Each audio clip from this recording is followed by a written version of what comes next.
A Agência Nacional de Saúde impôs novas regras para os planos de saúde, principalmente sobre cancelamentos. Isso exige cuidado redobrado dos usuários.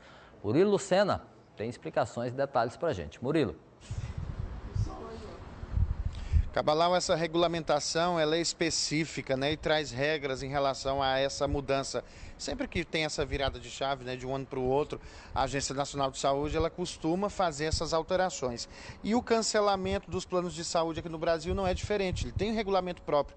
Eu vou conversar a partir de agora com o Rosinaldo Mendes, ele é o presidente da Comissão dos Direitos do Consumidor aqui da OAB, nosso especialista convidado do dia. Começo perguntando, presidente, em relação a essa mudança nova, né, anunciada de regras pela ANS, o que vai alterar para o consumidor final? Bom dia, seja bem-vindo. Bom dia a todos, bom dia Cabalau, bom dia Vanessa. Essa mudança, ela primeiro fica bem claro que ela diz respeito aos consumidores inadimplentes. Então, se você tiver inadimplente com 2 parcelas, ou seja, 60 dias, a ANS ela regulamentou a partir do dia 1º de dezembro. Ela já tinha sido regulamentada antes, é a resolução 593 da ANS, que ela trata dessa questão de cancelamento unilateral por parte da operadora. Ou seja, a operadora ela pode cancelar o seu plano de saúde por inadimplência se você tiver com até 2 parcelas atrasadas. Importante também frisar que essas 2 parcelas elas têm que ter um intervalo de 1 ano dentro de 1 ano. Ou seja, se você tiver com uma parcela atrasada no intervalo de 1 ano, as 2 parcelas, a operadora pode fazer esse cancelamento. E para isso ela precisa notificar. E tem prazo para essa notificação, para avisar o contribuinte que há essa pendência no sistema da operadora, nesse caso para ele fazer ou tratar de alguma regulação ou acordo? Perfeito.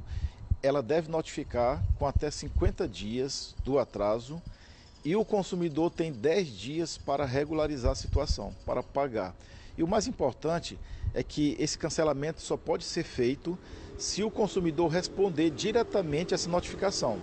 Agora, o mais importante da resolução é que essa notificação ela ampliou os meios, mas deixou claro que se somente o consumidor responder. Por exemplo, pode ser por SMS, pode ser pelo WhatsApp, pode ser por telefone, por ligação, pode ser pelo preposto da empresa pessoalmente, ou seja, no guichê, pode ser por AR, pelos Correios. No caso dos Correios, qualquer pessoa que receber está válido, mas no caso do SMS, do WhatsApp, por telefone, somente a pessoa. E pode ainda notificar dentro do site, mas o consumidor tem que ter o login e a senha para ser notificado. Fora isso, é prática abusiva e é uma prática que não é permitida pela ANS. Chega para a gente do Mirazap uma pergunta de telespectadores, uma delas diz o seguinte: possibilidade de cancelamento durante o período de carência, isso é possível? Durante o período de carência, segue as mesmas regras. Se você ficar inadimplente, o consumidor ele tem o direito de ser notificado da mesma forma. A questão da carência não interfere na resolução, porque a resolução ela é para clientes inadimplentes. Segue a mesma regra, o consumidor tem que ficar atento, porque se tiver um cancelamento unilateral abusivo, ele deve denunciar, deve buscar seus direitos, ele deve procurar o AB ou o PROCON e até a justiça se for necessário. O telespectador também pergunta em relação à portabilidade de carências, ou seja, outra operadora, eu posso mudar de operadora de plano de saúde, mesmo estando ali inadimplente, como é que fica isso? Essa mudança, essa dívida ou essa inadimplência, ela pode ser comprada por outra operadora ou não? Como é que fica? A maioria das portabilidades elas seguem regras específicas e na maioria dos casos essa portabilidade precisa que o consumidor esteja totalmente adimplente para que seja feita corretamente a carência. Senão as operadoras vão fazer a consulta e vão negar essa portabilidade. O telespectador pergunta sobre o que você acabou de lembrar aqui para a gente há minutos atrás, sobre essas 2 parcelas.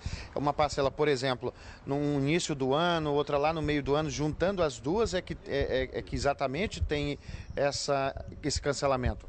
Elas precisam estar dentro de um intervalo de 1 ano, não importa o período. Vamos dar um exemplo aqui. Acabamos de encerrar 2024, tem uma parcela em atraso. Começou 2025, tem outra parcela em atraso. O importante é que esteja dentro de um período de 1 ano.